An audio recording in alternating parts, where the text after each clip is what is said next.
Hello guys, hello Fallout Central fans, my name is Matt and welcome back to the reviews. I've just got my Xbox back.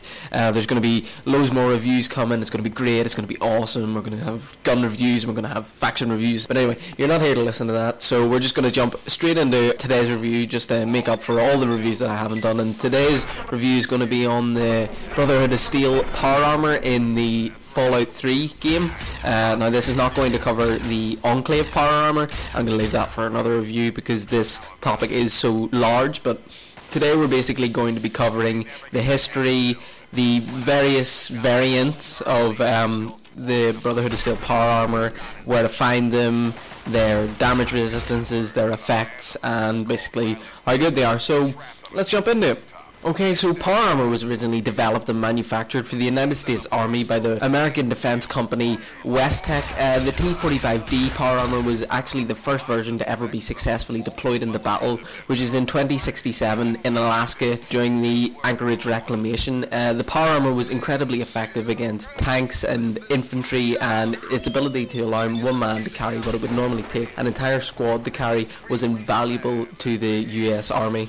Then in 2076, the more advanced T-51B power armor was introduced into combat. After the Great War, these power armors are still being used by factions such as the Brotherhood of Steel and the Enclave. The main Brotherhood of Steel in the core region and the Mojave chapter would tend to use the newer T-51B power armor, whereas the more remote chapters such as the Capital Wasteland Brotherhood and the Brotherhood Outcasts tend to rely on the T-45D power armor.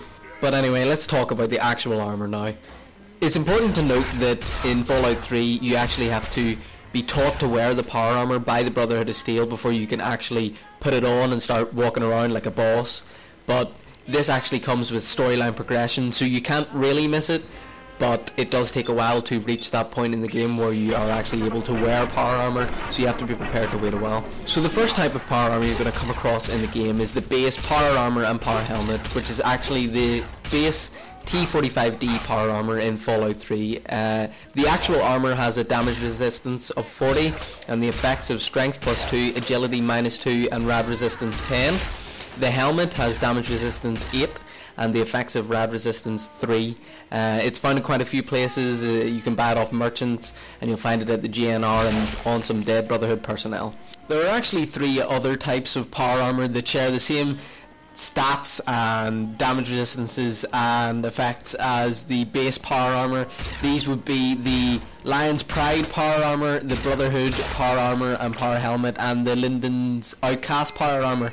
The only difference are visual differences and various places where you can find them. So the Brotherhood power armor and power helmet are basically the same as the regular power armor, and there are no real differences apart from the insignia on the shoulders, and it does not actually appear in merchant stocks, which means that you have to find it off Dead Brotherhood members. The Lion's Pride power armor is also basically the same as the Brotherhood power armor.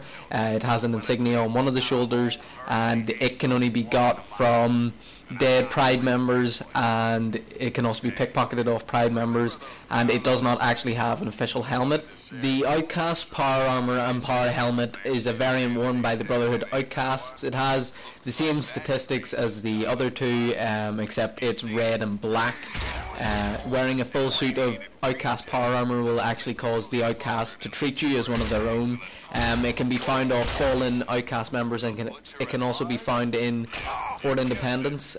Can just be looted from in there. Now we move on to Linden's Outcast power armor. It's a unique Outcast power armor that is obtained for completing the quest in Oasis. In Leaf Mother Laurel's favour. There are 3 choices at the end of that quest, so you must pick Leaf Mother's choice. This armour has damage resistance of 40 and has the effects of strength plus 1, agility minus 1, big guns plus 5 and rad resistance plus 10. Next we have the prototype Matic power armor. This is equipped with a Mr. Gusty onboard artificial intelligence, which is actually pretty cool. It talks to you. It'll tell you when there are enemies nearby and administers medics whenever you receive significant damage. It's found on the dead body of a Brotherhood initiate inside the old Olney sewers, which is filled with death claws and stuff, so I wouldn't go there until you're pretty high level. But it comes with damage resistance 40 and has the effects of plus 25% rad resistance and minus 1 agility. Now we move on to power armor from add-ons, and now you have to remember that you can only get these armors from add-ons, so just keep that in mind. The first would be Asher's power armor, which is got from the pit. It's a unique variant of the standard power armor, and it has been painted and decorated with various tribal symbols, and it can be taken or pickpocketed from Asher, the leader of the raiders in the pit. It has the damage resistance of 40 and has the effects of luck +1, charisma +1, strength +1, agility -1, and rad resistance +10. Last on our list of T45D power armors is the tribal power armor, which is a suit of damaged power armor that has been patched and altered by various residents of the pit. You get it for collecting all 100 ingots throughout the add-on, the pit, and you get it from Everett. It has damage resistance 35, and it has the effects of luck +1, strength +1, agility -1, and has action points +15 and melee weapons +5. So that's all of our T45D power armors, but we still have to go on and talk about the T51B power armors. Now, there's only two types of T51B power armor available in Fallout 3, the winterized and the normal version. The normal version can be got from completing the quest Shoot 'em in the Head, or you can go and retrieve it yourself using the keys that you have to get anyway for Shoot 'em in the Head. It has the damage resistance of 50 and has the effects of 25 rad resistance. The helmet has the damage resistance of 10 and has the effects of 8 rad resistance and 1 charisma. The winterized T51B power armor can be retrieved from completing the Operation Anchorage add-on. It's actually found inside the armory that you're trying to open, and it has damage resistance of 45 and has the effects of rad resistance +25, and it's pretty awesome. So yeah, you should go buy this add-on. It's freaking awesome. But out of all the power armors, I must say that my favorite by far is the Brotherhood Outcast power armor, actually, and I just like it because it looks nice, it protects well, it's got good effects, and it's just generally awesome.